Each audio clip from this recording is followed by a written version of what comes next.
नमस्कार साथियों, स्वागत है आपका हमारे चैनल पर। दोस्तों, अगर आपने बैंक में एफडी कर रखी है तो आज की वीडियो आपके लिए बहुत इंपॉर्टेंट होने वाली है। सोचिए दोस्तों, आपने पूरी जिंदगी मेहनत करी, नौकरी की, व्यापार किया, खेत में काम किया, बच्चों को पढ़ाया और जो थोड़ा बहुत पैसा बचा उसे आपने सबसे सुरक्षित जगह समझकर बैंक की एफडी में जमा करा दिए पैसे। अब जरा सोचिए, अगर अचानक कोई कह दे कि आपकी एफडी अब पहले जैसी सुरक्षित और फायदेमंद नहीं रहने वाली, या फिर ये कह दे कि अब एफडी में आपको पहले से ज्यादा फायदा मिलने वाला है, टैक्स कम होगा, ब्याज ज्यादा मिलेगा और नियम आसान होंगे, तो अब क्या जानना चाहोगे? डरना चाहोगे या पूरी सच्चाई समझना चाहोगे? दोस्तों, बजट 2026 बस आने ही वाला है और इस बजट में फिक्स डिपॉजिट यानी एफडी और सेविंग स्कीम को लेकर ऐसे बदलाव होने की चर्चा है जो सीधे आपकी जेब पर, आपकी सेविंग पर और आपके भविष्य को प्रभावित कर सकते हैं। आज मैं आपको बहुत आसान भाषा में समझाने वाला हूं कि एफडी का भविष्य में क्या हो सकता है, आपको फायदा होगा या नुकसान, और आपको क्या करना चाहिए अगर आपकी बैंक में एफडी है या फिर आप एफडी कराने की सोच रहे हो। वीडियो को आखिर तक देखिएगा क्योंकि आखिर में मैं आपको एक ऐसी बात बताने वाला हूं जो ज्यादातर लोग कभी नहीं बताते। दोस्तों, भारत में आज भी सबसे ज्यादा जो अगर किसी पर भरोसा कर सकते हो तो वो है हमारी बैंक की एफडी। गांव वाले हो, शहर वाले हो, अमीर हो या गरीब, जवान हो या बुजुर्ग, ज्यादातर लोग ये मानते हैं कि बैंक में रखा पैसा सबसे सुरक्षित होता है। शेयर बाजार, म्यूचुअल फंड, क्रिप्टो जैसी चीजों से लोग आज भी डरते हैं और डरना गलत भी नहीं है क्योंकि हर किसी की कमाई रिस्क के लिए नहीं होती। लेकिन परेशानी यह है कि पिछले कई सालों से एफडी और सेविंग अकाउंट पर मिलने वाला जो ब्याज है और जो टैक्स छूट है उसमें कोई सुधार नहीं हुआ। दूसरी तरफ महंगाई लगातार बढ़ती जा रही है, दवाइयों का खर्चा बढ़ गया है, अस्पताल महंगे हो गए, बच्चों की पढ़ाई महंगी हो गई और रोजमर्रा की जिंदगी का खर्च भी पहले से काफी ज्यादा हो चुका है। अब इसी वजह से अब लोगों के मन में ये सवाल उठने लगे हैं, क्या एफडी अब भी उतनी फायदेमंद है जितने पहले हुआ करती थी? और यही सवाल सरकार और वित्त मंत्रालय तक भी पहुंच चुका है। इसी कारण बजट 2026 को लेकर उम्मीद जताई जा रही है कि इस बार एफडी और सेविंग स्कीम को लेकर कुछ बड़े और अहम बदलाव हो सकते हैं। जानकारों का कहना है कि आने वाले वित्तीय वर्ष 2026 में भारतीय रिजर्व बैंक रेपो रेट में कटौती करेगा। अगर रेपो रेट कम होगी तो इसका सीधा असर बैंक की ब्याज दरों पर पड़ेगा। इसका मतलब यह है कि बैंक अपनी एफडी में प्रोडक्ट्स में बदलाव कर सकता है ताकि लोग दोबारा एफडी की तरफ आकर्षित हो। अब समझिएगा दोस्तों, सरकार एफडी को इतना महत्व क्यों दे रही है? देखिए, दरअसल आज देश में बहुत सारा पैसा ऐसे निवेश विकल्पों में जा रहा है जहां पैसा जल्दी निकल सकता है लेकिन सुरक्षा पूरी नहीं होती। जैसे लिक्विड फंड्स हो गए।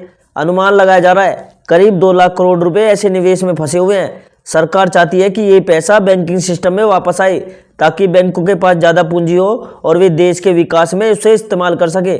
इसी सोच के चलते फ्लेक्सी एफडी जैसे नए ऑप्शन की लाने की चर्चा हो रही है। अभी अगर आप एफडी समय से पहले तोड़ते हो तो बैंक ब्याज पर पेनल्टी काट लेता है। इससे लोगों को एफडी तोड़ने में डर लगता है, लेकिन फ्लेक्सी एफडी में यह सुविधा हो सकती है कि आप जरूरत पड़ने पर बिना पेनल्टी के एफडी तोड़ोगे। लेकिन फ्लेक्सी एफडी में यह सुविधा हो सकती है कि आप जरूरत पड़ने पर बिना पेनल्टी के एफडी तोड़ सकेंगे।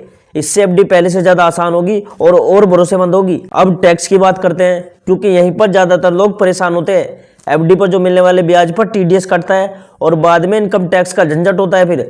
लेकिन बजट 2026 में यह संभावना जताई जा रही है कि छोटे निवेशकों के लिए एक तय सीमा तक एफडी पर टीडीएस ना काटा जाए। इससे आम आदमी को बहुत बड़ी राहत मिल सकती है। इसके अलावा डिजिटल एफडी को बढ़ावा देने की योजना भी सामने आ रही है। मतलब अगर आप मोबाइल ऐप, इंटरनेट बैंकिंग या यूपीआई के जरिए एफडी करोगे तो आपको एक्स्ट्रा फायदे मिल सकते हैं। सरकार चाहती है कि ज्यादा से ज्यादा लोग डिजिटल तरीके से बचत करें ताकि सिस्टम साफ हो और पारदर्शी बने। सीनियर सिटीजन यानी बुजुर्गों के लिए बजट 2026 बहुत खास हो सकता है। चर्चा है कि बुजुर्गों के लिए ज्यादा ब्याज और ज्यादा सुरक्षा वाले एफडी ऑप्शन लाए जा सकते हैं क्योंकि रिटायरमेंट के बाद ज्यादातर लोगों की आमदनी एफडी के ब्याज पर ही निर्भर होती है। अगर वहां स्थिरता और सुरक्षा मिलती है तो बुजुर्गों की जिंदगी आसान हो जाती है। इसके साथ साथ ऐसे एफडी ऑप्शन भी लाए जा सकते हैं जो महंगाई के हिसाब से रिटर्न दे ताकि आपका पैसा समय के साथ कमजोर ना पड़े। इसी आसान भाषा में समझे, अगर महंगाई 6% है तो एफडी पर आपको उससे ज्यादा रिटर्न दे ताकि आपकी खरीदने की ताकत बनी रहे। एक और अहम चर्चा फैमिली एफडी को लेकर है, यानी पति पत्नी मिलकर एफडी करें और टैक्स का बोझ कम हो। इससे परिवार की बचत बेहतर तरीके से प्लान की जा सकेगी। साथ ही हेल्थ इंश्योरेंस को एफडी से जोड़ने की योजना भी सामने आ रही है ताकि लोग अपनी बचत के साथ साथ स्वास्थ्य सुरक्षा भी पा सके। अब सवाल यह है कि इन सब का फायदा किसे होगा? इसका जवाब आम आदमी को होगा।